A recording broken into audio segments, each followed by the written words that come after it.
અમદાવાદના જસોદાનગરમાં રહેતા નર્મદાબેને આત્મવિલોપનની ચીમકી કેમ ઉચ્ચારી એ એએમસીના અધિકારીઓ સામે પોતાના જ એ શરીરને સળગાવવાનો પ્રયત્ન કેમ કર્યો, એએમસીના અધિકારીઓ ઉપર એ પ્રશ્ન કેમ ઉઠી રહ્યા છે, આરોપો કેમ વેપારી એસોસિએશન દ્વારા લગાવવામાં આવી રહ્યા છે, શું છે સમગ્ર ઘટના, તે મુદ્દા અંગે ચર્ચા કરીશું આજે આ વિડીયોમાં। નમસ્કાર, લાઈવ 24 ન્યૂઝની સાથે હું છું મેક્ષુ ઠક્કર। જેમાં સમગ્ર ઘટના એ હતી કે અમદાવાદ મ્યુનિસિપલ કોર્પોરેશનના અધિકારીઓ અમદાવાદના જસોદાનગરમાં પહોંચે છે ડિમોલેશન કરવા માટે, અને જેટલા પણ દુકાનો ત્યાં ડિમોલેશન કરવાની છે તે સમય દરમિયાન એ દુકાનદારના જેટલા માલિકો છે તેમના દ્વારા કહેવામાં આવે છે કે ભાઈ તમે ડિમોલેશન ન કરશો, વિનંતી કરવામાં આવે છે, કારણ કે 1 વર્ષ પહેલાં પણ આ સ્થાન ઉપર ડિમોલેશન હાથ ધરવામાં આવ્યું હતું અધિકારીઓ દ્વારા, અને અધિકારીઓએ આ વખતે એ વેપારીઓ પાસેથી, દુકાનના માલિકો પાસેથી 2 લાખ રૂપિયા પણ લીધા અને તેમની દુકાનને ડિમોલેશન પણ હાથ ધરવામાં આવ્યું, અને તેને લઈને વેપારી એસોસિએશનમાં ખૂબ જ રોષનો માહોલ એએમસીના અધિકારીઓ સામે જોવા મળી રહ્યો છે। અને તે વચ્ચે જ જ્યારે એએમસીના અધિકારીઓ સામે નર્મદાબેન નામના એક મહિલાએ આત્મવિલોપનની ચીમકી ઉચ્ચારી હતી કે ભાઈ ખરેખર જો તમારે આ રીતે જ ડિમોલેશન કરવું હોય તો અમે બરબાદ થઈ જઈશું, અને તે સમય દરમિયાન નર્મદાબેન નામના એ મહિલાએ જે છે તે પોતાના શરીરને સળગાવવાનો પ્રયત્ન કર્યો, આત્મવિલોપનની ચીમકી ઉચ્ચારી, અને હાલમાં પ્રાથમિક તપાસમાં એવી માહિતી પણ મળી રહી છે 80% જેટલું શરીર જે છે તે સળગી ચૂક્યું છે। અને બીજી બાજુ જો વાત કરવામાં આવે તો એએમસીના અધિકારીઓ પર અનેક આરોપો લાગી રહ્યા છે કે 2 લાખ રૂપિયાની રોકડ રકમ લીધા છતાં પણ તેઓ એ દુકાનોનું ડિમોલેશન કરી રહ્યા છે, અને તેના પહેલાં પણ એએમસીના અધિકારીઓ સામે અનેક આક્ષેપો જે થયા છે લાંચ રૂશ્વતના જે છે તે કરવામાં આવતા હોય છે આ આક્ષેપો। અને બીજી બાજુ વેપારી એસોસિએશન જે જસોદાનગરનું એ વેપારી એસોસિએશન છે તે પણ એએમસીના અધિકારીઓ સામે રોષમાં જોવા મળી રહ્યું છે। વેપારી એસોસિએશનના નેતા શું કહી રહ્યા છે, એકવાર તેમની પાસેથી પણ આ સમગ્ર ઘટનાની માહિતી લઈ લઈએ। દિલગીરની વાત છે, આજે જે બનાવ બન્યો છે અમારા વેપારી સાથે, ખરેખર એને જસોદાનગર વેપારી એસોસિએશન વખોડી કાઢી રહ્યું છે, અને અમારી એવી અપીલ છે કે જ્યાં સુધી અમારી આ બેન દીકરીને ન્યાય ના મળે ત્યાં સુધી અમારું જે આંદોલન છે આજથી ચાલુ કર્યું છે એ આંદોલન અમે પૂરું કરીશું, અને જ્યાં સુધી અવિરત, જ્યાં સુધી ન્યાય નહીં મળે ત્યાં સુધી અમે આને ચાલુ રાખીશું।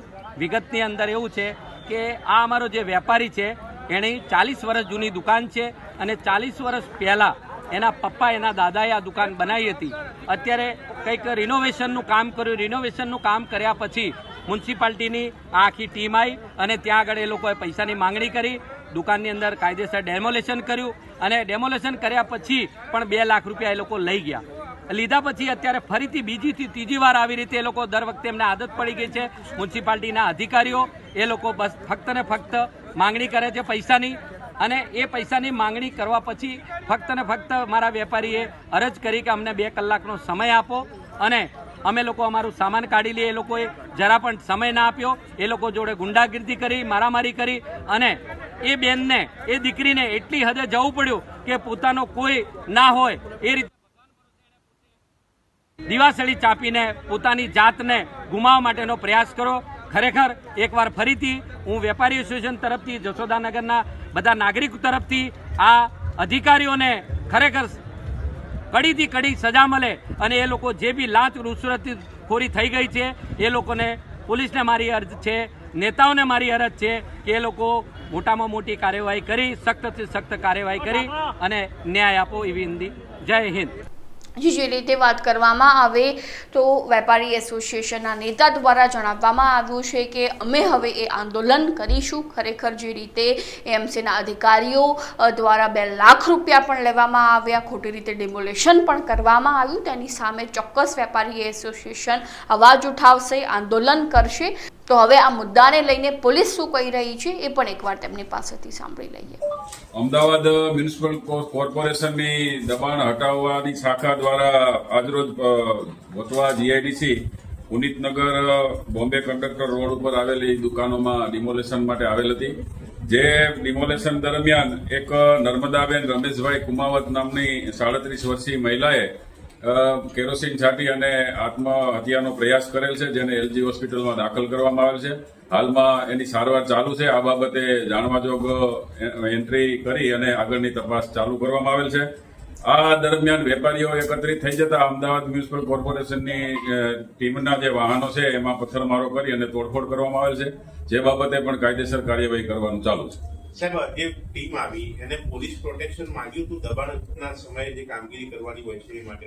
અમદાવાદ મ્યુનિસિપલ કોર્પોરેશનની ટીમ દ્વારા ગઈકાલે લેટર આપવામાં આવેલ હતો. વટવા જીઆઈડીસી પોલીસ સ્ટેશન માંગણી કરવામાં આવેલ હતી, પરંતુ તેની પ્રોસિજર મુજબ ડીસીપી સાહેબ દ્વારા બંદોબસ્ત મંજૂર થતો હોય અને આજ રોજ સવારમાં 9 વાગે તેઓ બંદોબસ્ત લીધા વિના તેઓ ત્યાં દબાણ હટાવવા માટે જતા રહેલા હતા. સાહેબ, દબાણ વખતે એક જ દુકાન હતી, કેટલી દુકાન માટે એમને બંદોબસ્ત માંગ્યો? આ બાબતે મ્યુનિસિપલ કોર્પોરેશનને જાણ છે કેટલી દુકાનો છે, પણ આ બેનની જે દુકાન છે એ કરિયાણાની દુકાન હતી અને અગાઉ એકાદ વર્ષ પહેલા પણ એનું ડિમોલેશન કરવામાં આવેલું હતું, જેના આવેશમાં આવી અને આ બેને આ પગલું ભરેલું છે. કોઈ ફરિયાદ દાખલ જે થઈ છે, મહિલા જે થઈ છે આત્મવિલોપન, એને લઈને કોઈ ફરિયાદ દાખલ કરી છે એમસીના અધિકારીઓ સામે? વેપારીની માંગ હતી. હાલમાં નર્મદાબેન રમેશભાઈ કુમાવત, જેને ઈજા થયેલ હોય, એલજી હોસ્પિટલમાં દાખલ હોય, સારવારમાં હોય, જેની જાણવાજોગ એન્ટ્રી કરી અને આગળ જે કાંઈ ગુનાહિત બનતું છે તે બદલ કાર્યવાહી કરવામાં આવશે. સીસીટીવી કે એવું કોઈ ચકાસી લીધું? હાલમાં જે પ્રાથમિક જાણવા મુજબ જે આજુબાજુના સીસીટીવી છે એની તપાસ વટવા જીઆઈડીસી પોલીસ દ્વારા હાથ ધરવામાં આવે છે. નર્મદાબેન સાથે બીજા કેટલા લોકો દાઝ્યા? હાલમાં એવી પ્રાથમિક માહિતી છે કે 3-4 જણા નર્મદાબેનને બચાવવા જતા દાઝેલા છે, જે પણ હાલમાં સારવારમાં એલજી હોસ્પિટલમાં છે, જેની વધુ તપાસ હાથ ધરવામાં આવશે. સાહેબ, જવાબદારી બનશે તો એએમસી અધિકારીઓ સામે પોલીસ ફરિયાદ પોલીસ વિભાગ કરશે ખરી? જાણવાજોગ જે નર્મદાબેન દાઝેલા છે એની જાણવાજોગની તપાસ દરમિયાન કોઈ ગુનાહિત જણાય આવશે તો કાયદેસર કાર્યવાહી કરવામાં આવશે.